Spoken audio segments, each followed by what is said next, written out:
Producer പറഞ്ഞിട്ട് നാളല്ലേ? ആ അതെ പറഞ്ഞോളൂ സാർ. ഇതൊരു സമാധാന പടമാണ്, ഇടിയില്ല. വാട്ട്? No height? എന്തു? ഫൈറ്റ്. ഓ ഇല്ലില്ല, ഫൈറ്റ് ഇല്ല. എന്റെ അവസാനത്തെ പടത്തിലുണ്ടല്ലേ, പറഞ്ഞു പറ.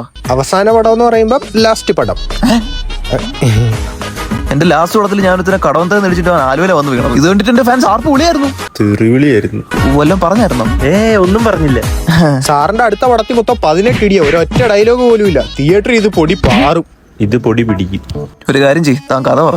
സാറിനൊരു നല്ലവളായ ഭാര്യയും ഒരു മോളും ഉണ്ട്. അങ്ങനെ ഈ നല്ലവളായ ഭാര്യ വേറൊരുത്തിന്റെ ഒളിച്ചോടും. നല്ലവളായ ഭാര്യ? ആ അതെ. അപ്പൊ ഞാനോ? സാറ് പൊക്കോളാൻ പറയും, എന്നിട്ട് സാറ് വീണ്ടും കിട്ടും. അന്നേരം കൊച്ചു പിന്നെ ഒളിച്ചോടും. അപ്പൊ ഞാനോ? സാറ് പിന്നെയും പൊക്കോളാൻ പറയും, എന്നിട്ട് സാറ് പിന്നെയും കിട്ടും. ഒളിച്ചോടുമായിരിക്കും. ഇല്ല, തൂങ്ങിച്ചാവും. അപ്പൊ ഞാൻ എന്തിനാണോ? സാറിനെ പോലീസ് കൊണ്ടുപോകും. സാറാണോ കൊന്നെന്ന് ചോദിക്കുമ്പോ സാറ് പറയും സാറാണെന്ന്. The end. ഇത് കഴിഞ്ഞാൽ എന്റെ ആയിരിക്കും. സാർ പടം സൂപ്പർ ഹിറ്റ് ആയിരിക്കും. പടത്തിന്റെ പേരെങ്ങനെ? സ്നേഹമുള്ള ഭർത്താവ്. അല്ലാതെ കഴിവില്ലാത്ത ഭർത്താവെന്നല്ലോ. അല്ല സാർ. സാർ എന്റെ വേറൊരു കഥയുണ്ട്, കേക്കട്ടെ. സാർ ഇതിനകത്ത് സാറിന്റെ പേര് ടെമ്പോ. ആഹാ, എത്ര സീറ്റുള്ള? അല്ല, വെറും ടെമ്പോ. സാറിനൊരു ഭാര്യയും ഒരു മോളും ഒരു മോനും ഉണ്ട്. അങ്ങനെ സാറ് പോലും അറിയാ സാറിന്റെ മോനെ കൊന്ന് സാറിന്റെ വണ്ടി തന്നിട്ട് സാറിന്റെ കൂടെ വില്ലന്മാരെ കൊണ്ടൊന്ന് കുഴിച്ചിടുകയാണ് sir. What a horrible story. അല്ല, പടത്തിന്റെ പേരെങ്ങനെ? ഒടുക്കം. ഇത് നിന്നോടുകൂടി കൊടുക്കണം. നീ മുടിഞ്ഞു പോടാ.